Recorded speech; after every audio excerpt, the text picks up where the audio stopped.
So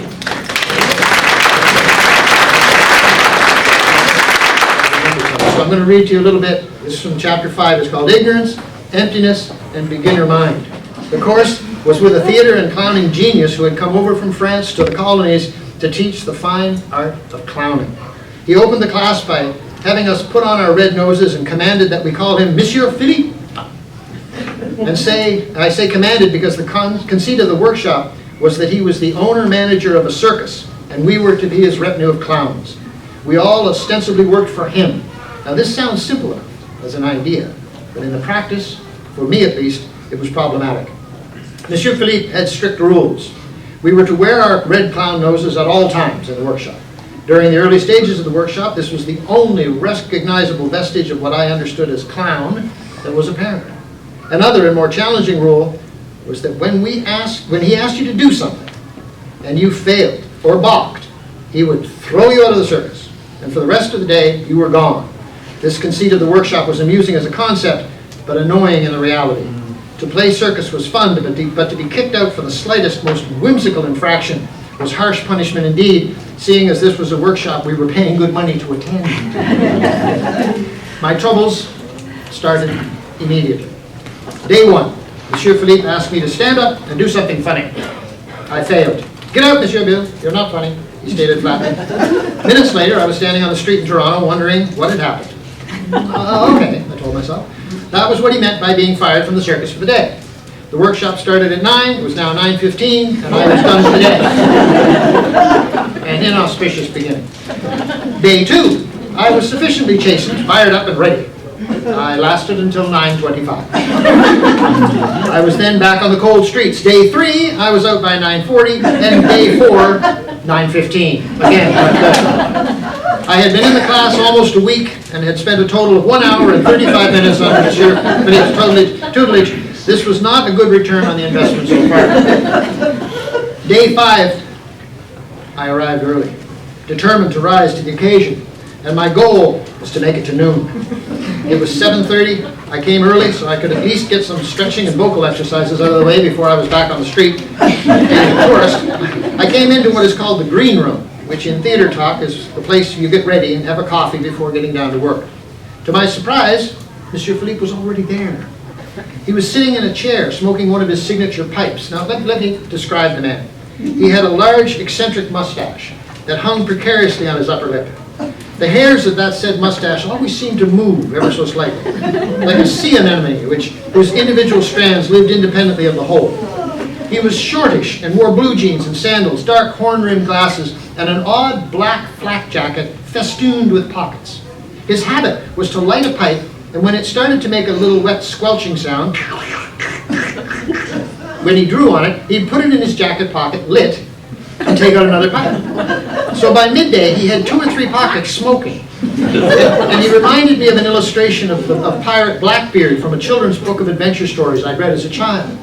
This particular early morning of day 5, he already had 2 pockets smoking and a 3rd pipe which was already squelching. He looked at me over his horn-rimmed glasses and spoke in broken English with his very thick Parisian accent. "You don't like me very much, do you, Monsieur B?" he asked, smiling and shaking his head as if answering the question he had just asked. "I actually haven't been around you long enough to develop I retorted. I decided I may not be funny, but he couldn't fault me for a lack of sarcasm. He didn't laugh. I don't think he got the sarcasm. Instead, he reached under the sofa on which he was seated and pulled out a bottle of single malt scotch. Ooh. "Have a drink with me, Monsieur B." It's 7 in the morning, I stammered.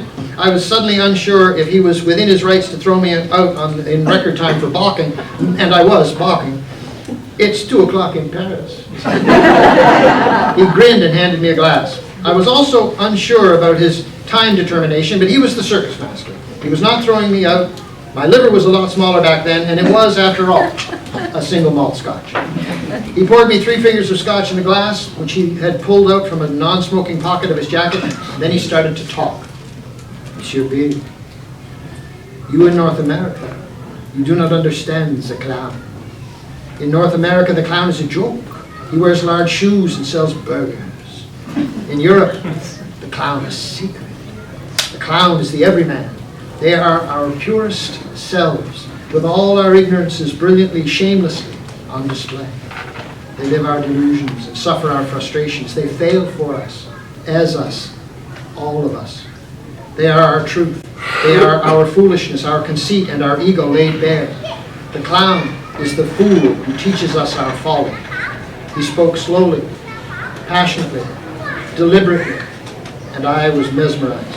At last, this was why I was taking the course. This man was sharing what I had long suspected. The clown is the fundamental human writ large and vulnerable. The clown is me. I, clown. He talked for the longest while, and I was pulling on my scotch. He was refilling and regaling me with stories of the clowns he had known. He also mentioned a key element to approaching the clown. It is deeply personal, Monsieur B. Each of us has his or her own clown that is unique as a fingerprint. The deep and resident fool we really are. To discover, uncover, and admit to your clown is terrifying and an awesome moment in one's life. At that moment, your clown must learn to take the cup of hot tea on the chest. The what? I asked. He suddenly lost me. I was delighted with what he was sharing, but this was a non sequitur if ever there was one. Cup of hot tea, I stammered. It's the cup of hot tea on the chest. The clown must learn to accept the cup of hot tea on the chest. Ah, I mused and nodded. I nodded without the faintest clue of what he meant. I took a generous drink of my scotch. By now it was almost 9, and the other clown students had assembled. They could barely cover their astonishment at the fact that Monsieur Philippe and I were so engaged in conversation, or the fact that I was clearly on my 3rd scotch. Not to mention their surprise that I hadn't already been thrown out yet. It was at this moment that I twigged to something rather odd. Monsieur Philippe wasn't drinking his scotch, and hadn't been, that I could recall. He was just holding it. All right, everyone, Monsieur Philippe said, rising from the sofa. Put on your noses and we shall begin. I didn't need to put on my red nose. With no breakfast and 3 scotches, I had a snoopful, as they say.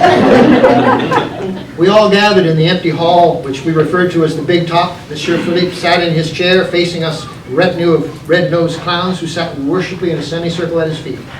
Monsieur Lille, he intoned loudly, go outside the door and come back in and make us laugh. I rose unsteadily to my feet. With enough alcohol coursing through my young veins to believe in my invincibility, I went out the door, stood for a second. I then promptly dropped my pants. I was cheap even then. I turned and came marching into the room with all the dignity of a trouserless man. The clowns all laughed. Monsieur Philippe did not. I realized by his expression that I wasn't finished, and the alcohol convinced me I was undaunted. I discovered my predicament and pulled my pants up and got my crotch caught in my zipper. Classic funny. Class laughed again. Monsieur Philippe decidedly did not. Monsieur Philippe, Monsieur Bill, he said, sucking on his pipe before continuing, we are all waiting for something funny. Which wasn't exactly true. He was waiting for something funny. The rest had already received lots of funny. But I decided not to argue at this point. I could feel the panic rising from my gut. I did something that I thought was funny, and I don't remember what. Much of the clowns laughed, Monsieur Philippe did not. I continued to do things one after a tragic other as the laughter dwindled quickly and was soon reduced to 1 or 2 forced laughs from embarrassed, supportive friends. Finally, I was done. I stood there, empty. Monsieur Bill, he spoke in a low, gentle but firm tone, if you cannot be funny, at least have the dignity to stand still.